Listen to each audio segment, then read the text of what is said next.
घाटशिला विधानसभा उपचुनाव की तारीख नजदीक आते ही जेएमएम और बीजेपी में तल्खी बढ़ गई है। पूर्व मुख्यमंत्री चंपाई सोरेन के आरोपों पर जेएमएम ने पलटवार किया है। जेएमएम के केंद्रीय महासचिव मिथिलेश ठाकुर ने कहा कि पुत्र मोह में फंसकर चंपाई सोरेन राजनीतिक तौर पर कमजोर हो चुके हैं। जिस पार्टी पर सवाल उठा रहे हैं उस पार्टी ने उन्हें बहुत सम्मान दिया है। मिथिलेश ठाकुर से बात की संवाददाता राकेश कुमार ने।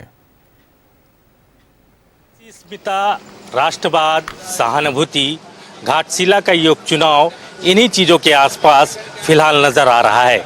हमारे साथ इस वक्त बातचीत करने के लिए पूर्व मंत्री मिथिलेश ठाकुर हैं, पार्टी में केंद्रीय महासचिव हैं।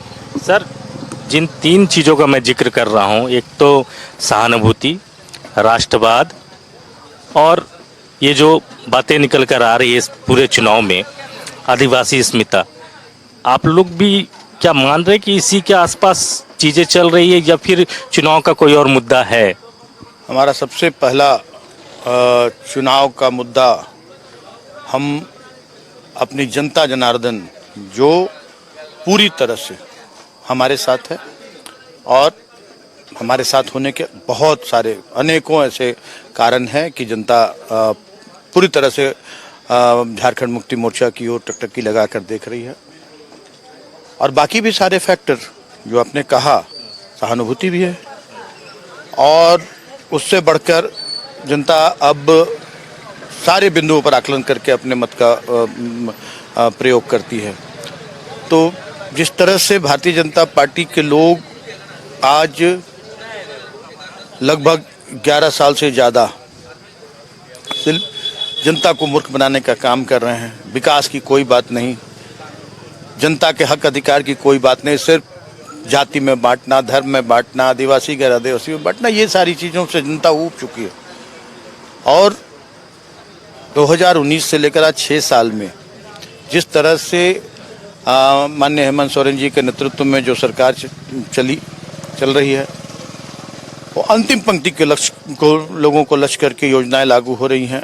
अब सीधा सीधा लाभ जनता को अनेक योजनाओं का मिल रहा है। इन सारे बिंदुओं पर विचार करते हुए जनता मत देगी। हम जनता को बरगलाते नहीं हैं, हम जनता को ज़मीनी हकीकत बताते हैं, सच्चाई बताते हैं और जनता हमारी ओर पूरी तरह से आकर्षित है, पूरी तरह से हमारे नीति सिद्धांतों से, सरकार की योजनाओं से प्रभावित है। और साथ साथ हमारे रामदास सोरेन जी भी निरंतर जनता के बीच लगे रहते थे, बीमार होकर भी वो जनता से दूर नहीं हुए।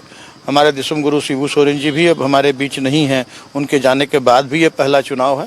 इन सारी बिंदुओं पर अगर देखेंगे तो पिछले बार 22,000 से ज़्यादा मतों से स्वर्गीय रामदास सोरेन जी की जीत हुई थी। इस बार ये आंकड़ा अगर दोगुने से भी ज़्यादा हो जाए तो कोई आश्चर्य की बात नहीं होगी। वो कह रहे हैं कि आदिवासी अस्मिता की रक्षा अगर कोई कर सकता है तो वो बीजेपी ही कर सकती है। आपकी सरकार में आदिवासी अस्मिता जो है वो तार तार हो रही है और इसी नैरेटिव को वो लोगों के बीच में सेट भी कर रहे हैं इस पूरे चुनाव में। ये तो यहाँ की जनता ने पहले भी बता दिया है कि किस तरह से पूरे देश से कोने कोने से इनके बोरो प्लेयर, इन्हें अपने नेताओं पर भरोसा नहीं है भारतीय जनता पार्टी को। इनके सारे एक राज्यों से, अब यहाँ भी देखें, यहाँ के चुनाव में भी बंगाल से, उड़ीसा से, आपको और अन्य राज्यों से बड़े बड़े दिग्गज आ रहे हैं, झूठ सच की बात कर रहे हैं, जनता को बरगलाने की कोशिश कर रहे हैं। शुक्रिया हमसे बातचीत करने के लिए। तो चुनाव का वक्त जैसे जैसे नज़दीक आ रहा है, आपस की जो तल्खियाँ हैं वो अब और ज़्यादा तेज हो रही है।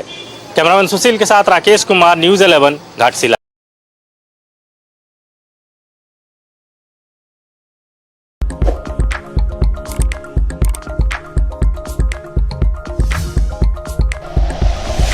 Like and share videos, subscribe करें हमारा चैनल और प्रेस करें बेल आइकॉन। न्यूज़ 11 भारत, सच है तो दिखेगा।